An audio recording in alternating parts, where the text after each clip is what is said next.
morning, everybody. Good Happy Monday. morning. Woo. Yes. Good morning. Happy Monday. Happy Pride Month. Yes. Happy Pride Month. What's this I hear? There's a three-part Tiny Talks season finale happening. This is part Yeah, one. this is part one of our season finale. So yeah, All right, let's get the show started.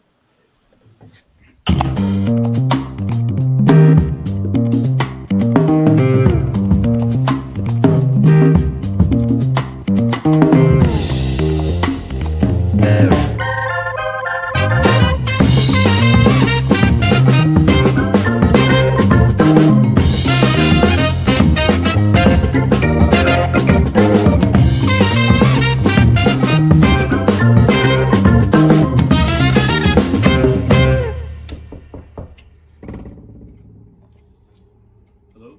Is anybody there? Oh, hey, welcome to TinyTalks. I'm Joseph Johnson. Come in. Hi, my name is Mia Kendall, and welcome to Tiny Talks.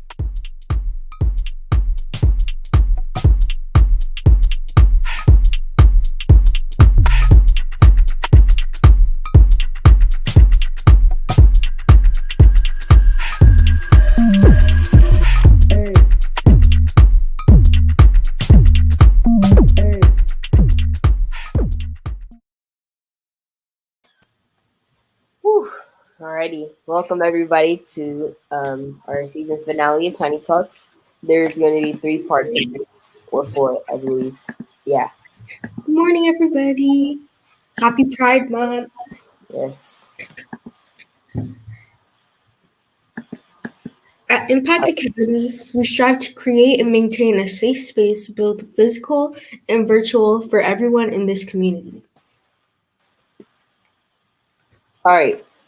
So first, we're going to talk about the safe zone that we try to build every time we meet. So this space respects all aspects of people, including race, ethnicity, gender expression, sexual orientation, socioeconomic background, age, religion, and ability. All right. And then, yeah, so this month, well, these finales, we're going to be focusing, none of them are highlighted or circled because we're going to be focusing on them all. So, yeah. Yep. So, breaking news. We're going to have a special guest today, and they will be talking about Pride Month and sharing some of their research that they did on some websites to talk to you guys about Pride Month. Yes. So let's welcome our special guest, Amy. Hello. Hi, welcome in. Thank you. Oh. Yeah, so I'll be talking just a timeline of the really big things that have happened, movements that have been made, laws that have been changed. And a few things that I want to point out are to keep in mind, like things that we see in common still that we still need to change a lot.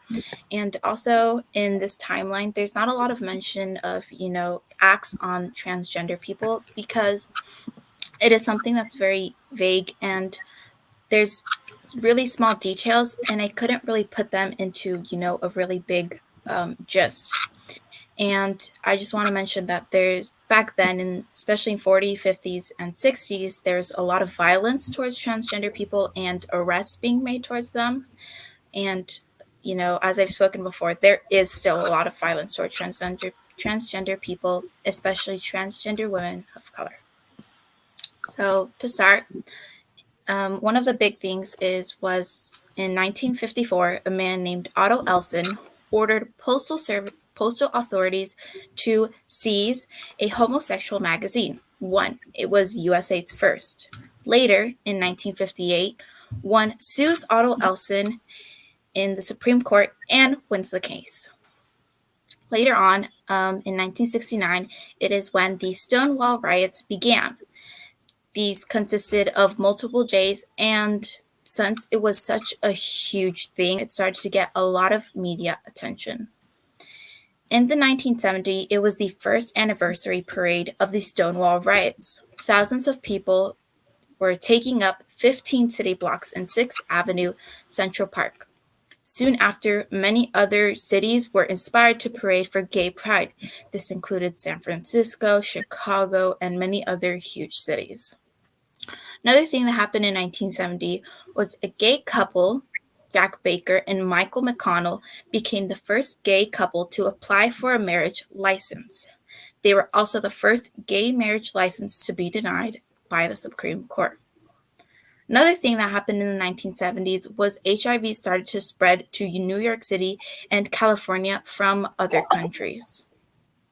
11 years later, AIDS started becoming known to health officials.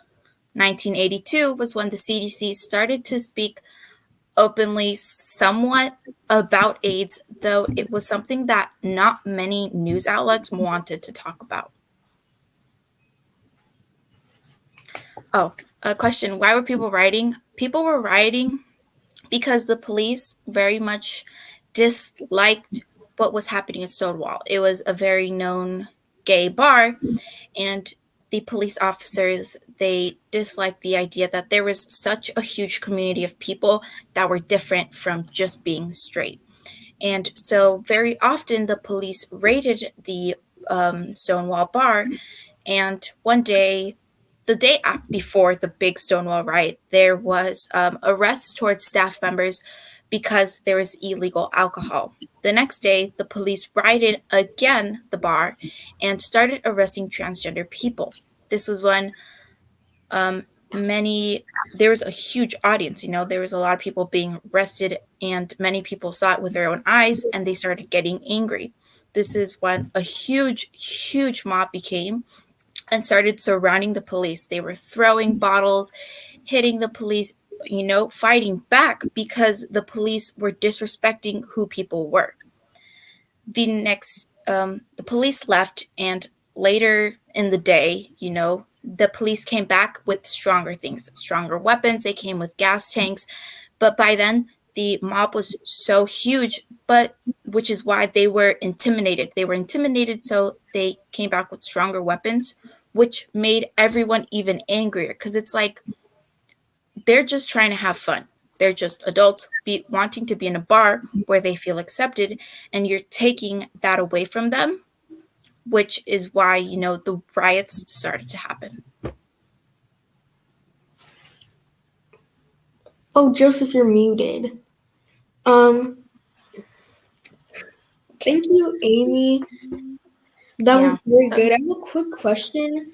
I saw earlier on where you wrote talking about marriage rights, how there was a gay couple, which was the first to try and get their marriage license approved. And if you know when marriage rights were first established for them, and if you don't know that, I'd like to know how you think that has affected so many people and so many couples not feeling like they're able to get married and be like other couples and stuff like that. Like, how you think that's affected the community. Yeah, so later on in the timeline, I will mention about when marriage license was, the ban was taken out of the whole United States, because slowly some states were like, okay, same-sex marriage, we'll allow that.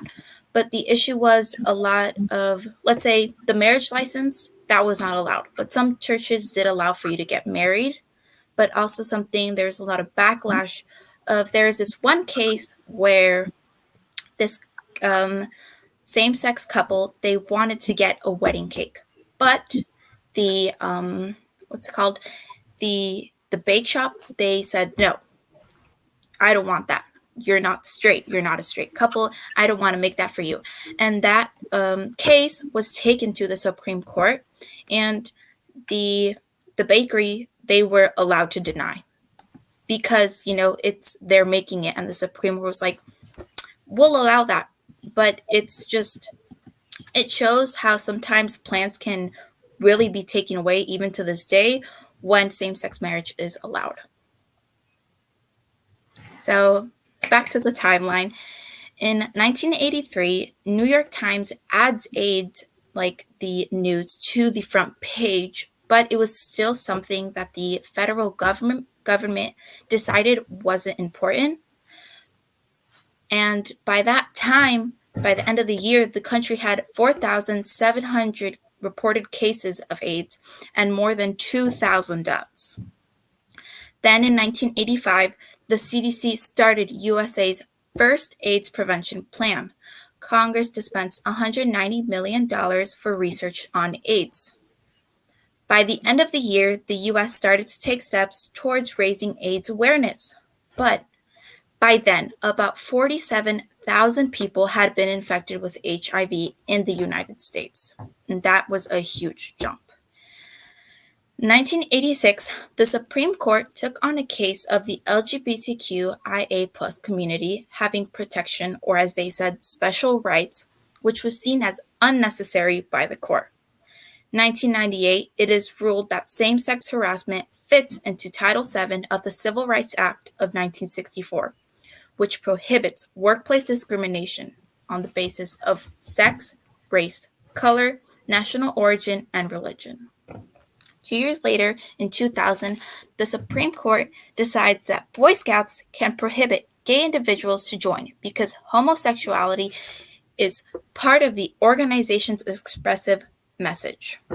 But 13 years later, in 2013, Boy Scouts ended the ban towards prohibiting openly gay members. In 2015, Boy Scouts ended the ban towards openly gay adults. Lastly, in 2017, Boy Scouts allowed transgender men to join. And LGBTQI means lesbian, gay, bisexual, transgender, queer, intersex, and asexual.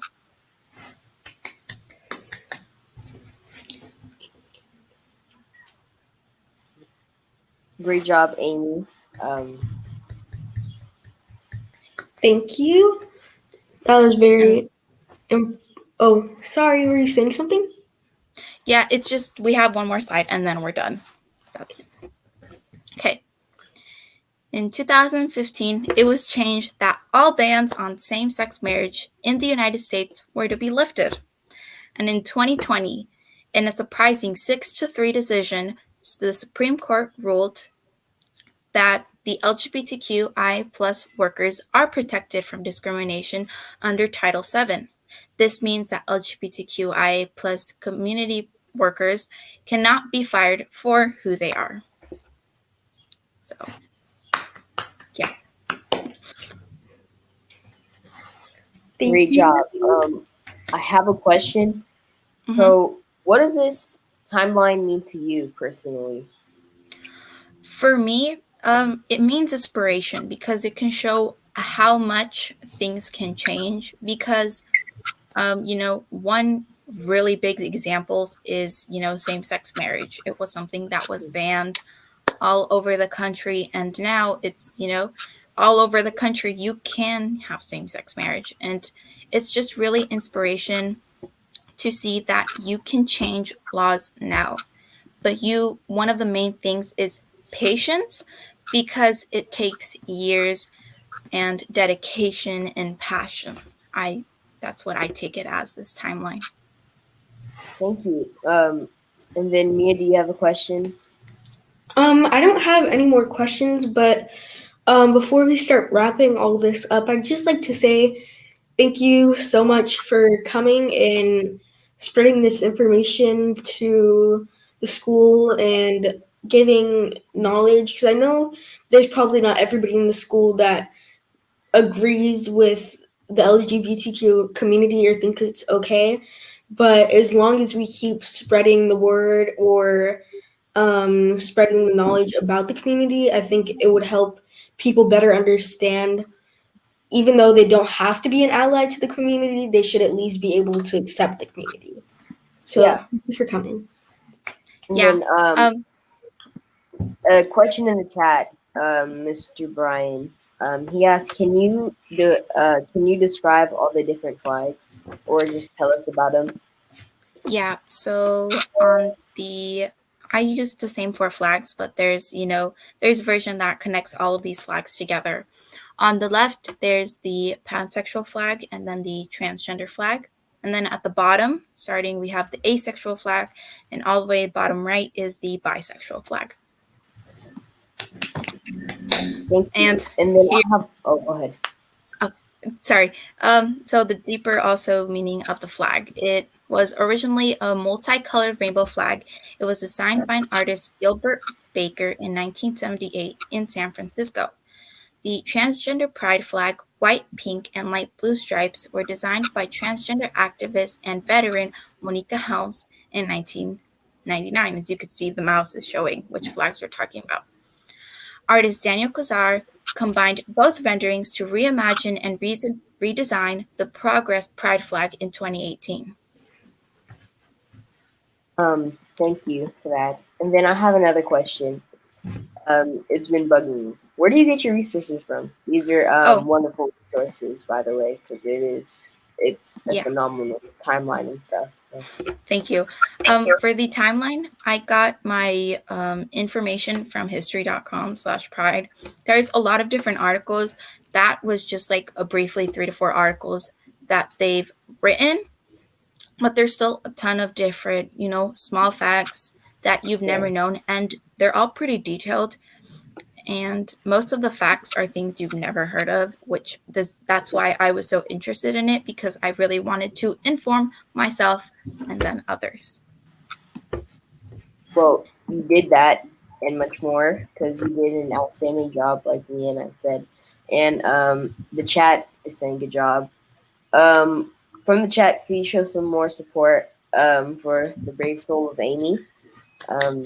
So thank you for coming and sharing this. Yeah, it is very much appreciated. So, Mia, once again, do you have any final questions or? I don't have any other questions, but if you'd like to say anything else, Amy, or anything before you start to head out, you're free to do so right now. Oh, Yeah, and then we I can just start. Oh, go ahead. I just need to read these because Mr. B changed the slide to the other information. I just want to read that last part. Okay. Yes. So the flags, black and brown stripes, represent marginalized LGBT communities of color, community members lost to HIV or AIDS, and those currently living with AIDS. Quasar reshaped the new flag colors into a chevron to represent a need for forward movement. Quasar wanted to shift focus and emphasis to what is important in our current community climate, specifically to draw attention to the need to center and support Black and Brown queer and trans people, as well as those living with AIDS. And Thank you that's for it. that. Thank you for having me. Yeah, no Bye. problem. Bye. Bye. Thank you so much for coming. Okay, everybody say their stuff in the chat, give her appreciation. Props, please share some props. For Amy, yes, Mr. William, that was dope. All right. Oy. So, I believe next we have Jody. very important. Hey, Jody, Hi. welcome. Welcome in, Jody. morning. Good morning. So we're gonna start our discussion in just a moment. So let us know when you're ready and you can start. So, hey everyone, good morning. So, today I'll be talking about how prevalent are mental health conditions amongst the LGBTQ youth community. So, as we all know, June is a month for Pride. We usually see celebrations that include parades, parties, picnics, workshops, concerts, and more events. But aside from that, there's a history of hate and abuse, struggle for equality and acceptance, injustice for those who are victims of discrimination, abandonment of one's own family, and inhumane conversion therapy. Young people within the LGBTQIA+ communities are more likely to experience challenges with their mental health, which this heavily influenced due to the oppression and discrimination they encounter at school, home, and even the public. Family acceptance and bullying they encounter correlates with these mental health challenges as well. On this slide, shown here, here are the statistics. 34% of LGBT youth experience bullying at school. Roughly 1 in 10 LGBT youth were threatened or injured with a weapon at school. Nearly a fifth of respondents, 18%, experienced physical or dating violence. LGBT youth were also 1.75 times more likely than their peers to experience symptoms of anxiety and depression, and around a third said they were unable to be themselves at home, while 16% said they felt unsafe at home. This is usually because of unacceptance relatives that they may have due to either religion or their views. LGBT members may be feared to be of being kicked out or even sent to inhumane conversion therapy. Thank you, Jody. Thank you I'd for like, that. Go ahead. I was just gonna say I'd like to say something real quick. Um, I see you're talking about how there is um a big percentage of people that don't feel safe or accepted in their home Hmm. while being in the LGBTQ plus community.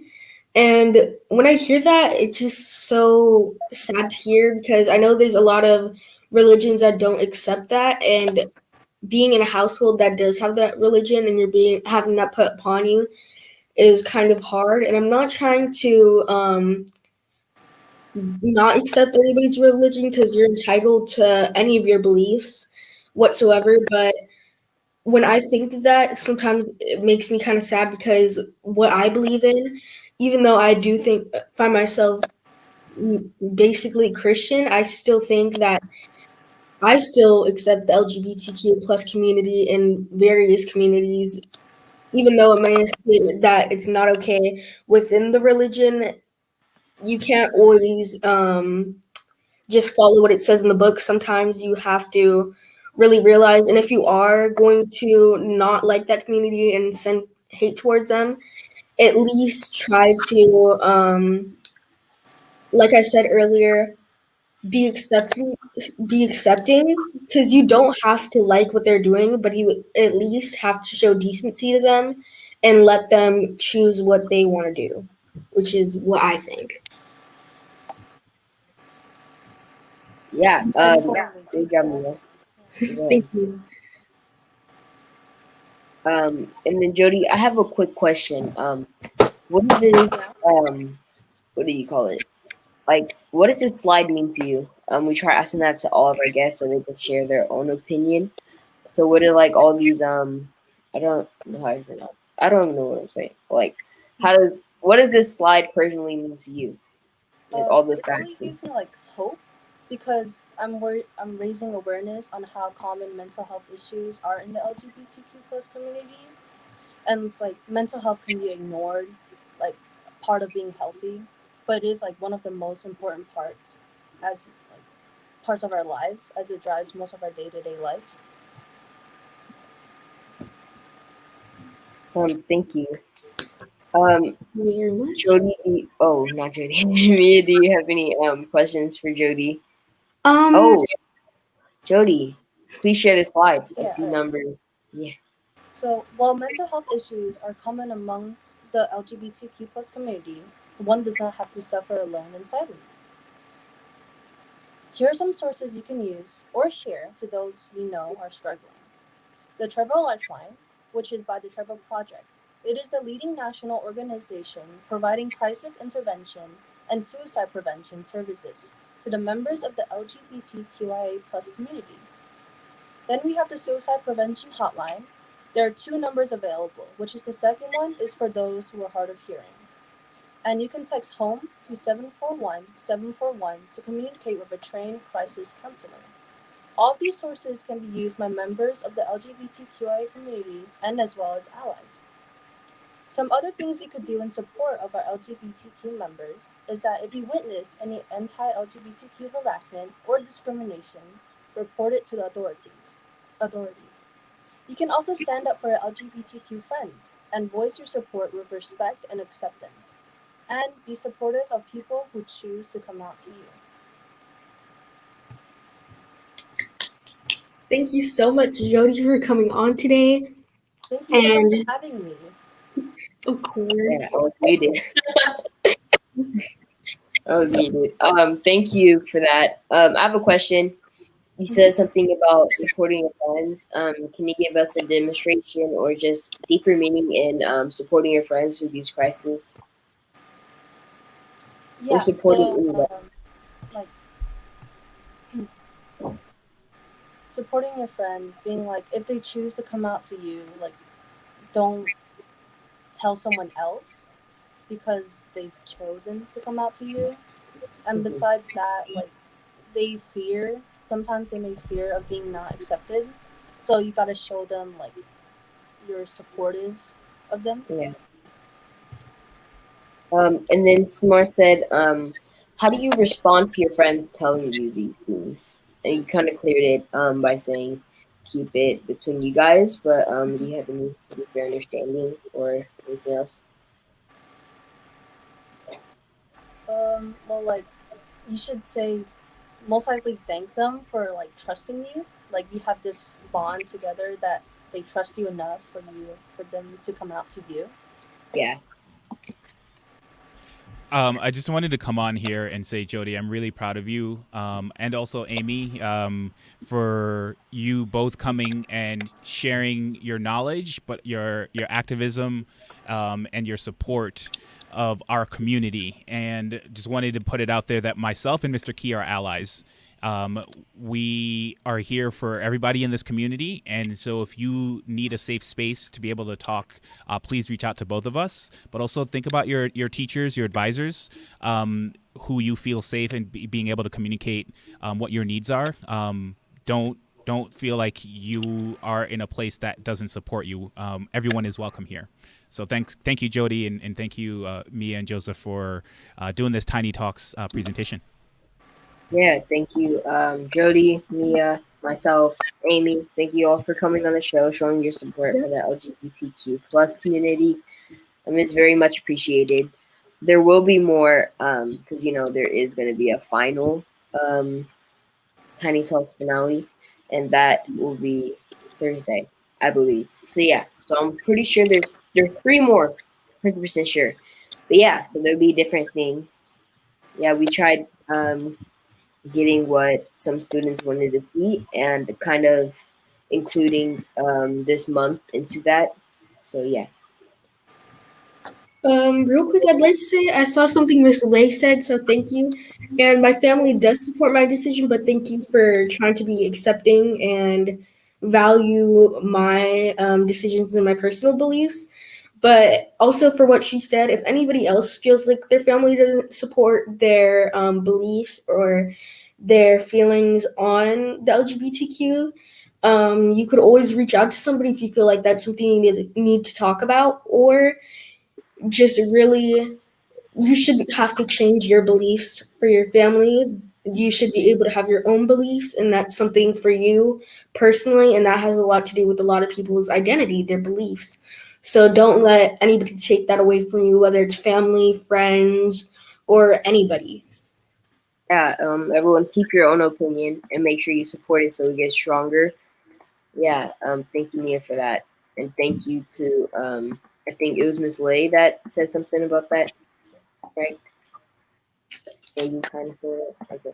So thank you, Miss Lay. Um, yeah, so tomorrow at 10:30, it will be part two of our season finale. And our guest will be Mr. Donovan and Isis.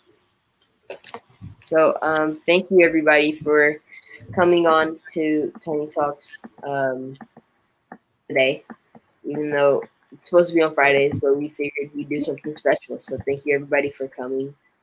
Um, Bye, have a good everybody. Have a good week. Do good your luck to all the people with POLs. Yep. Just wanted to play this special song that my wife sang for the closing. I hope you all enjoy. She did this in collaboration with Mr. Key. Shine bright like a diamond.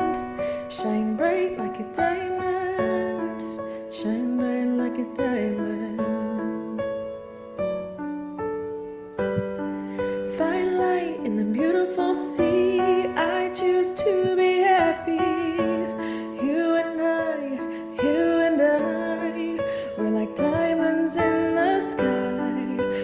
shooting star. I see a vision of ecstasy. When you hold me, I'm alive. We're like diamonds in the sky. I knew that we'd become one right away. Oh, right away. At first sight, I felt the energy of sun rays. I saw the life inside your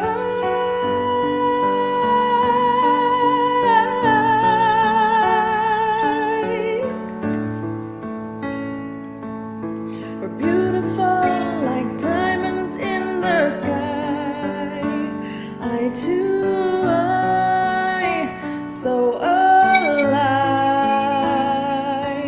We're beautiful like diamonds in the sky. Shine bright like a diamond. Shine bright like a diamond. Shine bright like a diamond. Diamonds in the sky. Shine bright like a diamond. Shine bright like a diamond. Shine bright like a diamond. Palms rise to the universe as we moonshine and Molly. Feel the warmth, we'll never die. We're like diamonds in the sky. You're a shooting star. I see a vision of ecstasy. When you hold me, I'm alive. We're like diamonds in the sky. At first sight, I felt the energy of sun rays. I saw the life inside your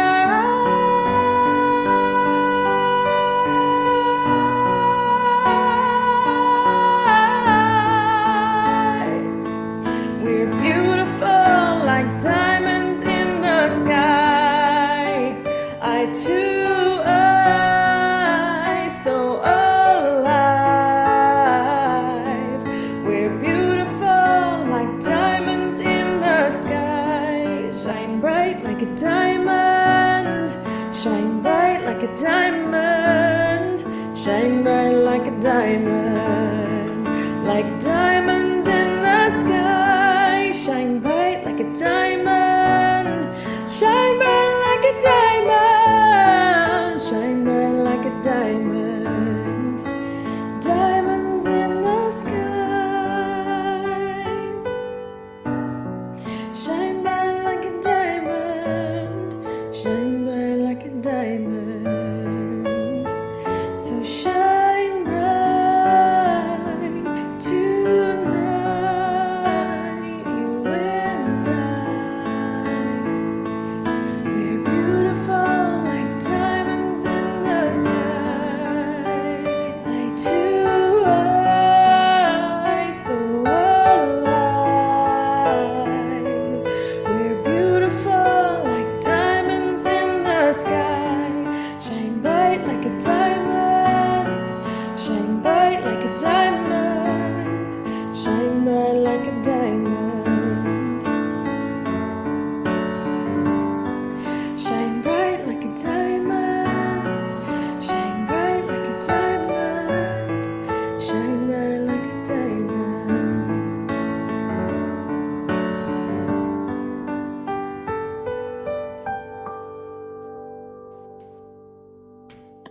Whoa. You're all diamonds. You're beautiful. Thank No, that you. was Have a something wonderful else. day. That was Whoa. awesomeness. Your wife is such an amazing singer. Tell her I said she has a beautiful voice. She is so. I definitely will. Thank you. That was Um, awesome. Like, Thank you to wow. our community. Once again, thank you to Amy and Jody, Joseph, Mia. This is a beautiful community, and I feel so honored to be a part of it. I hope you have a wonderful day, and looking forward to tomorrow. Isis is going to be doing a performance, and we'll interview her as well as Mr. Donovan. So have a wonderful day, y'all. Happy POLing. Yes, sir. Yeah. Happy Pride Month, everybody. Happy Pride Month. Bye, everybody.